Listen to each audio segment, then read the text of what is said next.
My friends, good day. I come today to tell you a dramatic story where there were no widows but many orphans. 12 years I counted them. It is July 7, 2023 in California in Murrieta. There's a couple looking to spend the evening in Las Vegas. It's a couple who made their fortune in the car business. They own 4 dealerships in the area. The husband calls a friend of his, a 25-year-old pilot, and asks if he can arrange a private jet to spend the evening in Las Vegas. The pilot is very happy to help. He finds a Cessna 550, which is a twin-engine jet. And then he also asks the client if he can bring his girlfriend along. The client is nice and says, "Listen, there's room, bring her along." The co-pilot does the same. He brings his wife. Actually, the captain had brought his ex back to her place for the summer. He calls her and says, "Do you want to go to Vegas?" She says, "Okay." So there will be 6 of them on this plane. They take off from Murrieta at the end of the day, around 9 post meridium, and they land at 10 post meridium in Las Vegas. After that, they split up. The couple, the clients go off to bars and casinos and all that. Meanwhile, the pilots and their partners go to a club called 66, and then they spend the evening there. The co-pilot, it seems, had drunk more than he should have. It's very hard to say exactly how much he drank, and I'll tell you why. Legally, when trying to determine someone's blood alcohol level in the context of an autopsy, well, that's still debatable because alcohol can form in the human body after death. So you can't tell what was consumed before and what was generated after. That's why they give you that in quotes, so to speak. But it seems that at some point during the evening, during the night, well, his judgment was affected by spirits he had consumed to such an extent that the National Transportation Safety Board, which is always measured in its statements, said that this guy was not able to make or provide a positive contribution to the conduct of the flight. Okay, so he was quite limited at one point, around 3 a.m. So we're talking about the night of July 7th to 8th. Around 3 a.m., this whole team is going to meet at the Las Vegas airport. So let me remind you, there are 6 of them. The plane, the clients are barely able to move. They need help getting on, getting settled, all of that. And then, in the meantime, the plane takes off to return to Murrieta in the French Valley. That's what they call it over there, the French Valley. So what happens is that during the flight, a situation develops rather quickly and maybe surprisingly once we arrive at our destination. So what happens? We are in this region, Nevada, at the edge of California, in an extremely desert area. And in this part of the world, temperatures are very high during the day, especially in the summer. It's July. Remember, it can reach 49, 50 degrees and even more without any problem. These places, when you stop to take a picture, you leave the engine running because you don't want it not to start again. And putting yourself in a survival situation can happen pretty quickly. So the day is extremely hot, but once the sun sets, the temperature drops sharply. So there can be several dozen degrees of difference between day and night, between daytime and nighttime temperatures, which is what we call enwicthemeral variations. During that night, the weather at the destination will change in 10 minutes. That means here is the initial situation.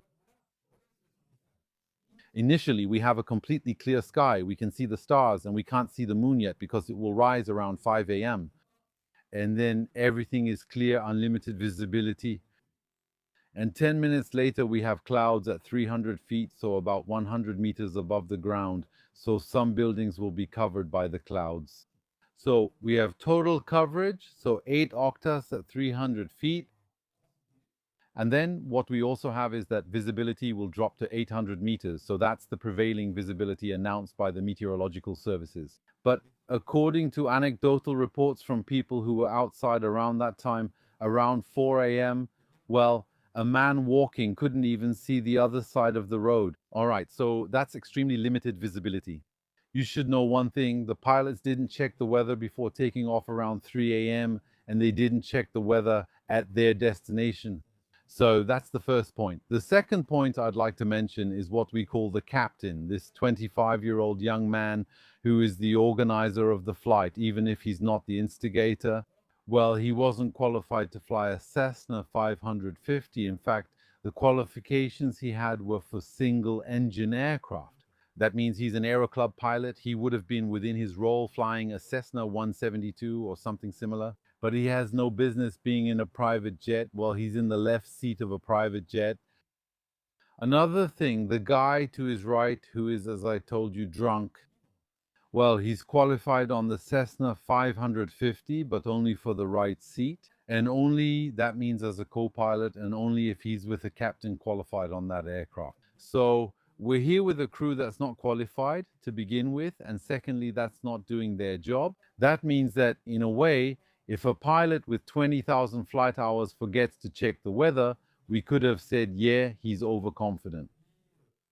It's over time that people start to pay less attention and all that. We could have, at a stretch, explained on a human level what was going on in his head.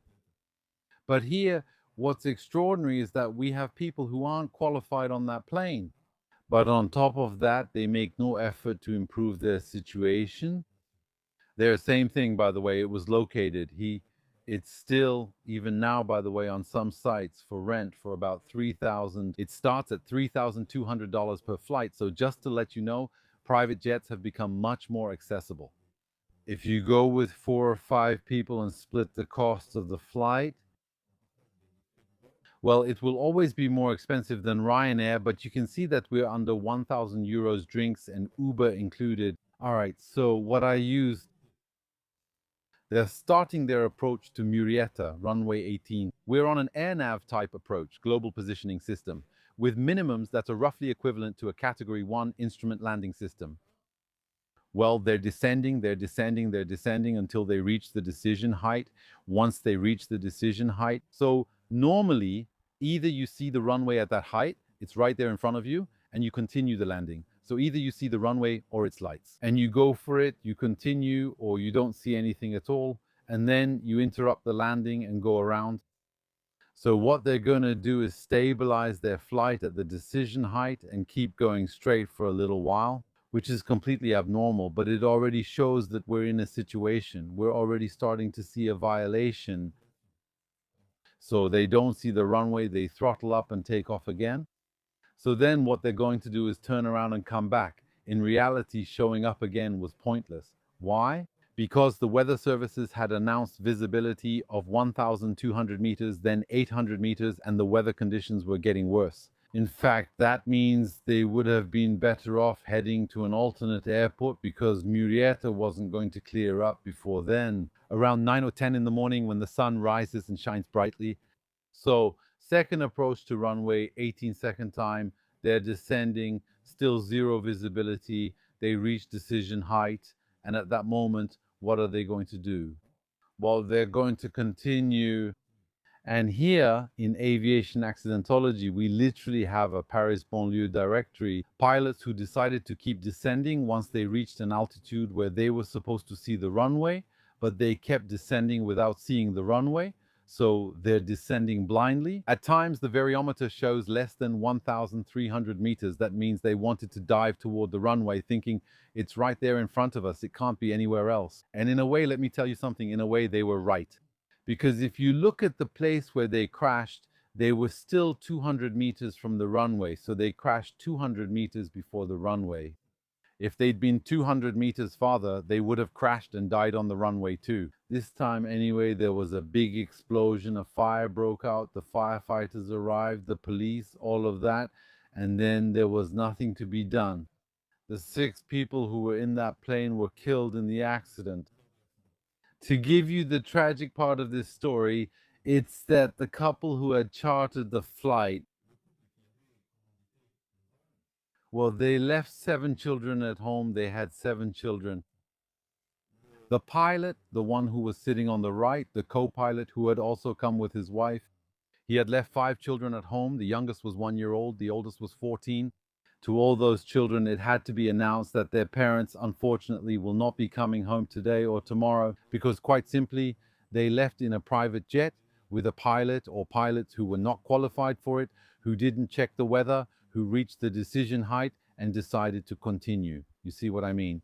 It's terrible, unfortunately, but it gives you a pretty accurate idea of how many private jets are operated in the United States, but also in Europe. I won't hide that personally I encouraged a pilot friend to resign from a private jet company based in Switzerland.